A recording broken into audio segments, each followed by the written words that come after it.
Hello kids, Granddaddy here with another idea for a drawing. I got this idea from Ivy because she likes to make drawings under the sea. If you want to make a drawing under the sea, then here we go. I've got my crayons. And Ivy, you should make sure that we're doing it right. And you can check on Bobby and see what his is looking like. And you can check on Pookie and make sure he's not eating any crayons. Well, first we draw a line across the top that makes the top of the water. See the waves on the water? So that was pretty easy. Next, let's look at a real easy way to draw a fish. I just make a curve like this, and then all you have to do is make another one just like it the other way, only cross over on the end, like that. What does that already look like? You can make his tail. Put a little fin here and a fin here. This line here and an eye. And you got a fish. See how easy that was?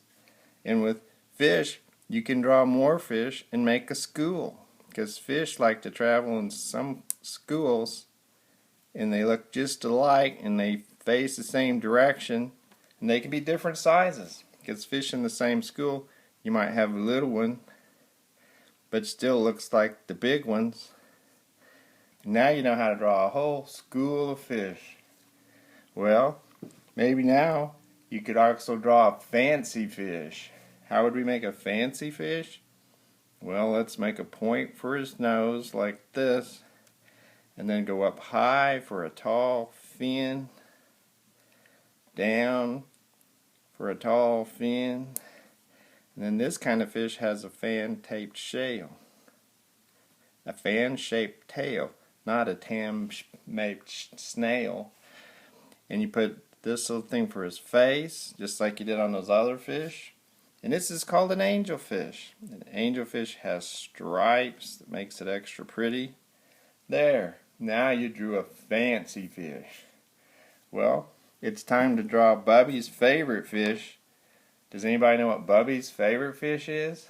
I bet it's also Ivy and Luke's favorite fish. Let's see. Make a curve like this for his back.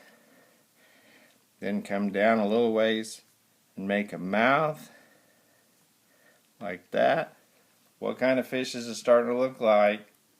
I bet you can already guess because it's got a big fin on the top and a fin that it steers with on the side,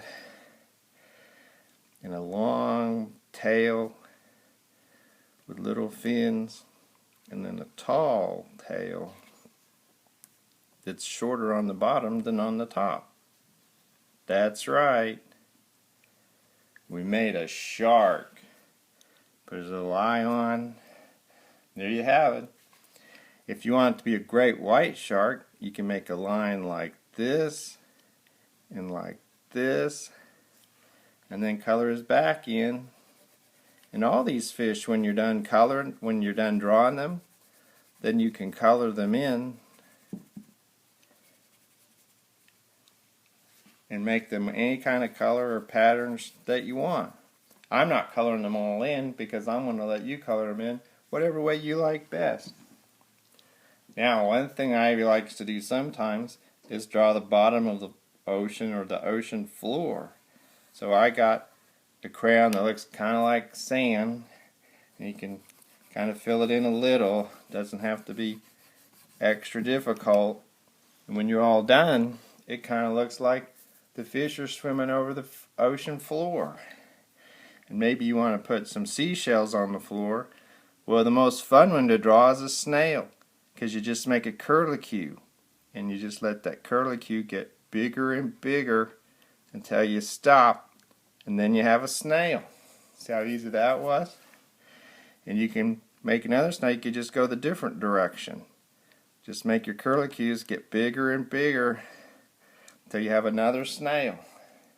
See, that wasn't so hard. Another kind of shell is a scallop.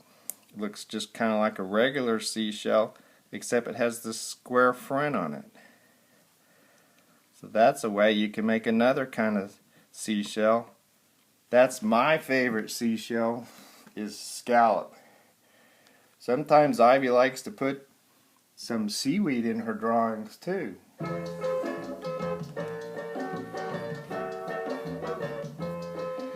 There you have it, your picture of the sea. Well, I hope you had fun drawing. Came on the sloop John B. My grandfather and me. Round Nassau town we did roll, drinking all night. Got into a fight. I feel so break up. I want to go home. I stopped